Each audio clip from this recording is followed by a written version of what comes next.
Welcome back to TA Outdoors. In this episode, we are going to be going through my full winter bushcraft loadout. As a quick disclaimer, I have bought every single one of the items that you see in this video. I'm not going to be mentioning any brands, but I will put links to the gear in the description for those that are interested. First up, let's start with the backpack. So when it comes to winter, I switch out from my smaller 25, 30 litre packs to my 48 litre pack. It's actually slightly bigger than this because of the side pouches, which are at least a couple of litres each. So really it's probably closer to 55 litres with these on the side.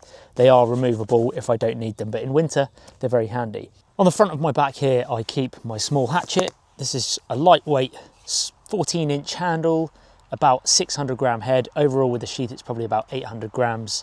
I tend to use hatchets almost all the time exclusively, even through the winter. I don't use a larger axe until it gets a lot colder, but the majority of the time I can get by with just a small saw and a small hatchet. I don't need a giant axe for here in the UK. So that's my hatchet. We'll start from the top and we'll work our way down. It's worth noting that this backpack has plenty of padding, and it also has this adjustable back section here which can slide up and down this small thin wooden frame. It's a very strong frame, but this is fully adjustable, and it's also got a really nice padded hip belt as well, which is important for me. There are small pockets on the hip belt itself which I tend to keep trail snacks in and stuff when I'm doing longer hikes in the winter, and there's another pocket just there, decent enough size to keep small snacks in and any emergency items if I need to. In the top of the pack there is a large zip pocket which goes right round the top, and in this I either keep a spare clothing, sometimes my rainproof jacket. It's not raining today so I didn't pack it, but that goes in here. And this is my brew kit for tea, coffee, my plate and everything like that. I'll show you that in a bit, but I keep that there. And we'll just go on to the side pouches. In this one I keep my water and water filtration, and then I also have 750 milliliter titanium pot with a lid, very lightweight, and that tends to be what I boil all my water in before I then pour it into a separate container when it cools down. In the other side pouch, just here, I have my first aid kit with Israeli bandage on the back there, and then a small gas stove, small canister of gas as well, because in winter it's quite nice to get a brew on nice and fast, or just to warm up really. And then my two main tools, handsaw, and then my bushcraft knife. Those two tools always stay in that side pocket. Let's go on to the main pouch. When I'm setting up camp for the night, I tend to have all my sleep gear here at the bottom. There is a zip section here, and I can access my sleeping bag, my sleeping pad, and everything else from there. So if I pull that out, my 3-season sleeping bag, I think it's good down to about -8. I've absolutely abused this, it's been brilliant. I'm probably due a new one, to be fair. My sleeping pad as well. This is my winter sleeping pad. It's got a very high R value on it. And just here is my inflatable pillow as well. So that's my sleep system set up. Normally I would get those out last, right at the just as it's dusk, my shelter's set up, then I would undo that zip. But in the main pouch during the day, undo that, it's got a snow flap or a storm flap. I would keep a spare jacket. This is my warm jacket, so that'll go on top of this to keep me warm when it's real cold days. And then gloves, these are often near the top. Again, on the winter and the cold days where it's cold touching the titanium metal and everything like that, and I'm dealing with hot firewood, I keep my gloves relatively near the top. Sometimes I'll keep these in the top flap as well. And then finally down the back here, there's a small pouch, like a map pocket, and I keep an ultralight titanium grill for cooking and grilling stuff. Just very lightweight. I keep that in all year round, even in my summer pack. And that's it. That's basically my full winter loadout. We'll go through the pouches and what's in them in a minute. But that's it. I only really ever switch out one or two items if I'm using them and I think they're interesting for a video.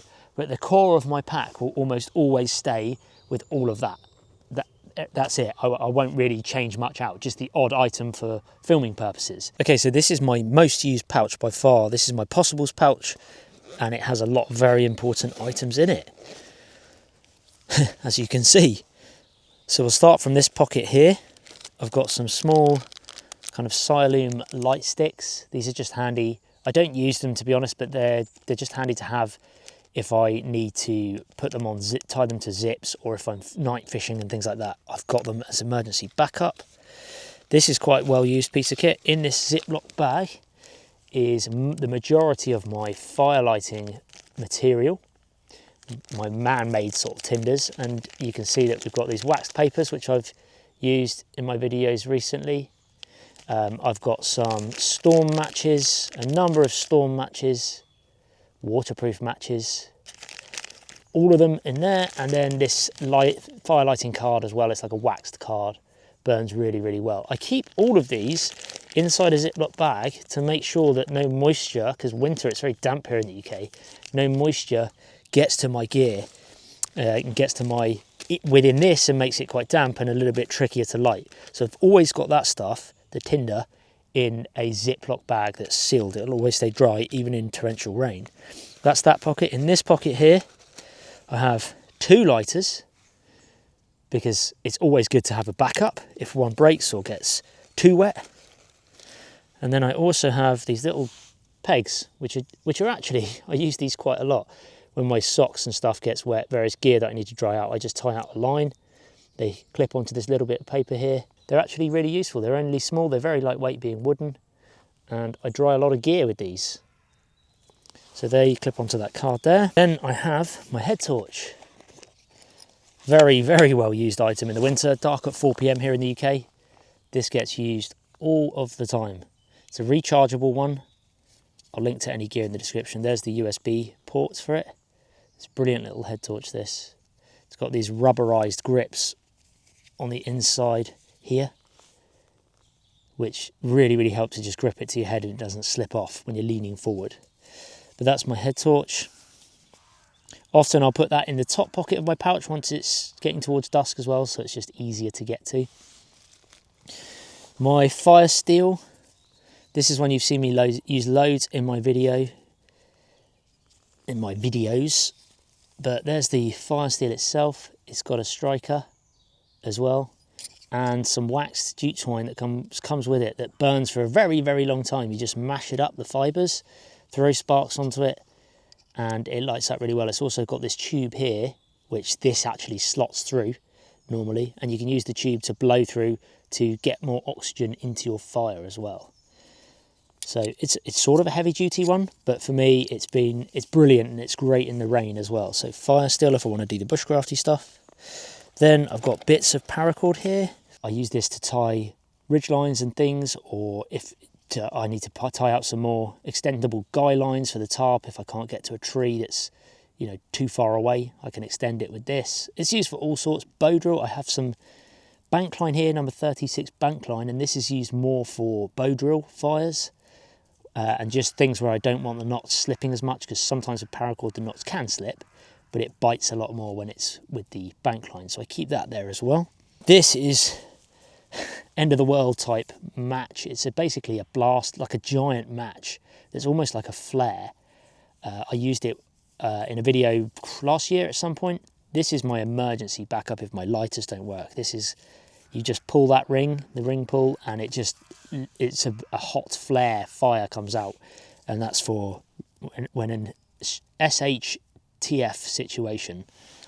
That's what that's used for. I've also got another fire lighter there. Then I've got some snare wire here and some other wire. It's not snare wire, that one, but that is just some other wire if I need it. But there's brass snare wire there for traps and trapping. I don't tend to use that too much. It's more just beneficial to have. In this little tin here is my flint and steel fire lighting kit. So I like to light fires different ways. I don't always take this with me. There's a little bit of weight to it with the flint and the steel. A little bit more weight, some char cloth in there, little magnifying lens as well if I want to light fires in the summer with the sun. and some more char cloth inside there. Just a handy little bit of kit when I want to do more flint and steel lighting, fire lighting, which I do in the winter. It's nice to practice these things, and it's another method of fire lighting. Then I have a carabiner with another roller cam thing here, which I'll show you guys in a minute on my tarp setups when I use these. They're very handy. This is a loop, which is essentially a magnifying glass. I think it's 10 times zoom on it. You can see there. This is handy for identifying mushrooms, I find. I'm looking under the gills of mushrooms. You get a lot more detail in it, and just wild edible plants, just to check on certain features of them, whether I'm going to eat them or not, because some features are quite not very distinctive. So I do use this. It's also cool to look at different bugs, and sometimes I film through the lens to get zoomed in shots of bugs and things. Very lightweight, doesn't take, it's not a necessity at all. This is well used, this one, a bit more snare wire there. This is my tool maintenance kit. So inside here I have my leather strop, and you'll see a blue compound on there. That is from this, which is also known as Smurf poo. You can see why. It's a stropping compound which I'll rub onto the leather strop like that, and then get my bushcraft knife, and after I've sharpened it, or every now and then after I've used the knife in the day, I'll just run it across that at the end of the day, just to keep it sharp, or at the beginning of the day. Just hones the edge of the knife, and I do use that. You can see it's well used. I use that really quite regularly. Also in here is my DC4 ceramic sharpening stone, which has a diamond side and a ceramic side, again just to sharpen my bushcraft knife and keep the edge honed. I just run the blade across it a few times each side. That's everything in my possibles pouch, and it all that gear fits in here. So you can see there's quite a lot in here that I do use pretty regularly. A lot of this gets used, the gear in here, so it is my most used pouch. Sometimes I will put some kind of tissue in here as well. Sometimes I will put some tissue roll in here sometimes, small bits of tissue, in case I needed the toilet in the woods. Saves using moss, which I have done in the past. But it all fits in pretty well. I don't really switch much of this gear out at all. There we go, all fits in like that. And a nice small flat pouch is really easily packable in the bag. The next pouch, this one, is my brew kit and food eating pouch. This fits my small, if I show you, bowl, 2 bowls actually, a chopping board, and my spices, salt, pepper and sugar, and I've labelled them salt, pepper and SU, sugar, and it also has more holes on it there. And then if I just open the lid like that, you can see there's the sugar, there's the salt, there's the pepper. Does top it up every now and then, but this is super handy, this. In here is my tea bags, Yorkshire tea, of course, kept dry from the moisture and the damp in just a plastic bag. Not a fan of plastic, obviously, but it does serve its purpose. This needs a bit of a wash, actually, from my last tea, is my folder cup. This turns into a giant cup. So when I boil the water in a titanium pot, put a tea bag in there, in goes the tea. And this all fits, this brew kit, inside here. These are 2 bowls as well, or a plate and a bowl. So it's been very convenient, that. And it was quite cheap, and I'm glad I got it. All fits in really well. And it actually all secures together like that. And then in the bottom here, I have my food prep knife, which is like a folding 3-inch knife, very fine blade, well used blade. And that's for my food prep. I need to get that sharpened a bit, actually. So cutting up meat and things like that. Then I have my spork. It's out of the bag at the moment. Big spork, long spork, to get down to the bottom of those camping meals and you don't get your food all over your hands if you have a nice long spork. So that goes there. I also have a small teaspoon for the tea. And then this is where I keep my milks, sachets of milk, and also like a 3-in-1 like instant coffee as well. So that's my brew kit, everything food wise and eating wise goes in there. All fits together handy in this little pouch. Onto the first aid kit, I'll just show you briefly. I do need to update a few things in this, but this is my Israeli bandage when I'd have to be in serious trouble if I was having to use this. But the idea is that I can grab it, pull it straight out, tear that. I know some people have these ripped already, so it's easy to get out because you're going to need to get it very fast. But that just is easily tearable and rip out. I can rip it out very fast from the back here. On the inside, I'll just show you. I have bandages, and then in this zipped pocket here, I keep my medicine stuff. So there's a pouch in here. That's a mask, resuscitation mask, if I have to resuscitate someone else. Then I keep medicine in here, more medicine and pills, your painkillers, anti-inflammatories, Imodiums to prevent if you get diarrhea, etc. Heartburn tablets, things that you can get quite common, headaches, you know, paracetamol, which is a painkiller, like aspirin, medical tape, and some alcohol wipes, and things like electrolyte drinks and stuff, powders. If I do get diarrhea, then I can replace the electrolytes in my body and hopefully not get too dizzy, etc. This is a mirror, which can be used if I get splinters or things in my eye. I can use that to be checking on things like that, and I can also use it as a signal mirror. And then beside, I've got the emergency foil blankets. You guys will know those quite well, those sort of small reflective blankets. Wound clotting gauze here. These are brilliant, these pads. They're like an adhesive soft ball, they're called. I will mention the brand on these. I bought them, but they're absolutely brilliant. They're like an adhesive surgical dressing. They're very, very good. And these are also brilliant because they might save lives, folks. These are iodine. These are like an iodine, a small little 5 centimeter iodine pad that you put, once you've cleaned the wound out, you put on top of the wound, and then I cover that with a soft paw. I cut myself quite deep with a chisel here once, which went right down to the bone, and I actually ended up just cleaning it out using the iodine. Well, I should have got stitches, but instead I used the iodine pad, the soft paw, and some small sutures to go across it to keep the wound closed, and it actually healed itself. I was really quite impressed. There's another signal mirror there, safety pins to keep the bandages tied up. This is some burn cream and antiseptic cream as well. I do have some burn cream somewhere, but it's not in here. More bandages, tweezers for your splinters, etc. Tick removal is actually for the summer, but I keep this in the first aid kit all year round. Scissors to cut the dressings, and an emergency whistle as well in here. There are some needles I have in another kit as well.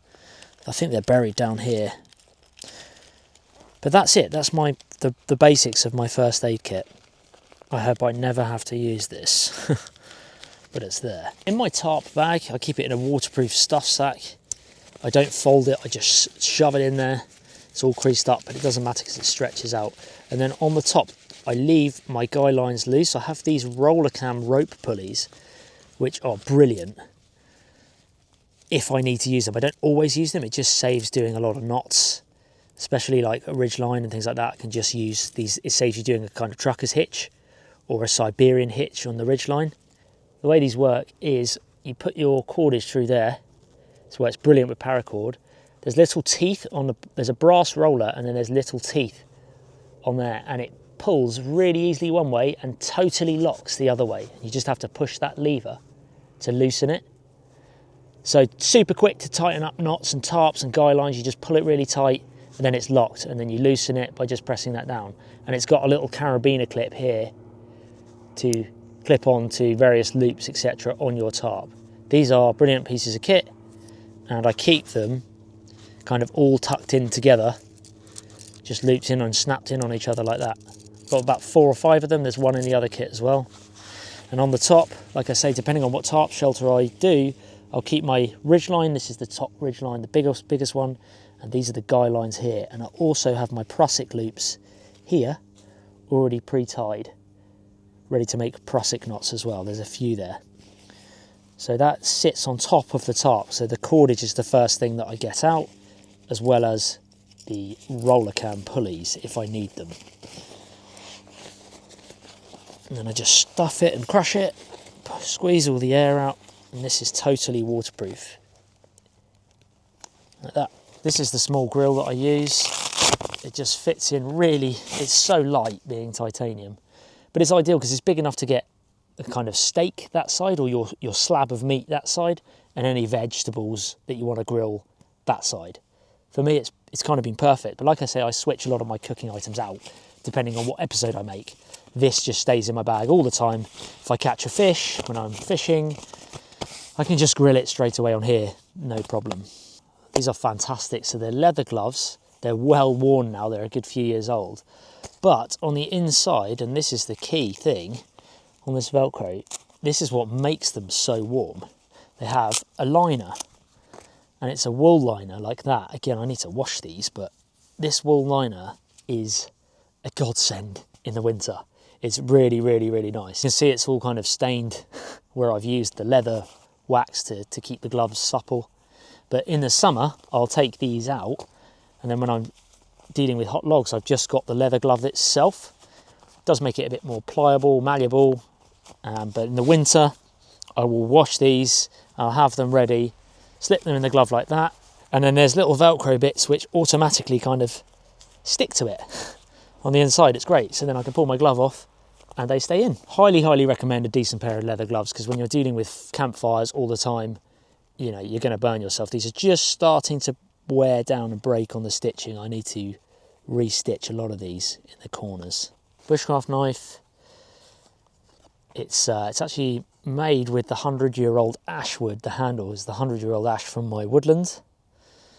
And yeah, handmade here in the UK. But it's a Scandinavian grind. You can see that grind there. It's quite a deep Scandinavian grind, which is great for slicing and making slice cuts, which you do a lot of bushcraft with, a lot of deep slice cuts. It's also good for battening still. It's about a 4-inch blade, 3.5, nearly 4-inch blade, 4-inch handle, and a nice leather sheath to go with it. That will go on my belt as soon as I come out into the woods. The way the water filter works is, there's the filter just there. I'll fill this with river water, lake water, totally kind of unpurified water. I'll fill that up, and then it's a push down filter, so I'll push this down like that. That squeezes the water into the chamber. Undo the lid, and that's then ready to drink straight from the chamber. It's a very, very clever system. And there's the sort of chamber there with the filter just inside there. Again, I'll link to all this gear in the description. Absolutely every one of these items I've bought. So that's it for my winter bushcraft gear.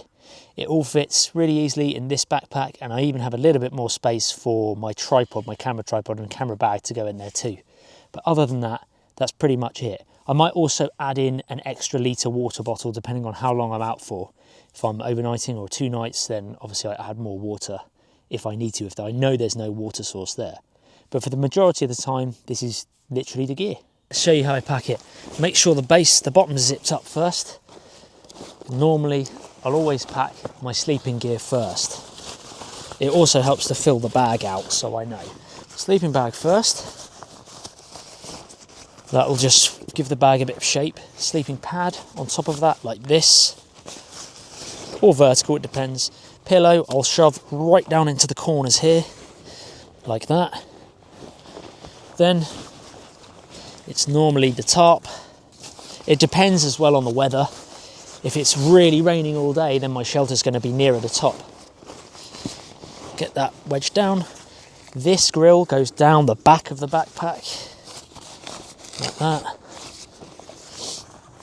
Then it's my possibles pouch. And I can put my axe on the inside of the pack if I need to, but it depends where I'm going. Gloves on top of that.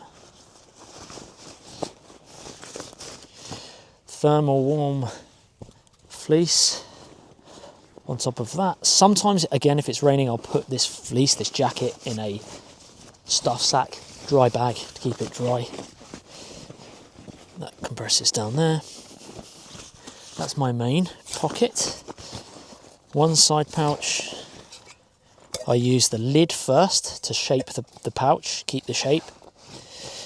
Then I put the filter bottle, goes in there, in the canteen cup thing. That sits in there, like that. And then it doesn't really matter the order, but I can put my knife and my saw next to that, they just slot in. Do that up.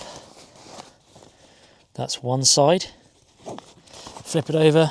Other side, I use the gas first, again to give it the pocket the shape, just sits in like that.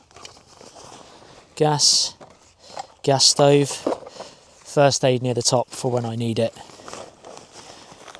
if I need it quickly. I don't cinch this one up tight, because if I need to get to that first aid, then I need to get it to it relatively quickly if I do. That goes like that. Lid can go on. Do it up. You can see I've still got room in the backpack, and that's because I would normally have my camera bag and the tripod, which I'm filming with over there, and that will fill it up to the top. Spin it round, and then at the top, in goes the cook kit, like so. Zip that up. Rain jacket would also go in there, I didn't bring that today. And then axe, if I wanted to carry it on the outside, I would here.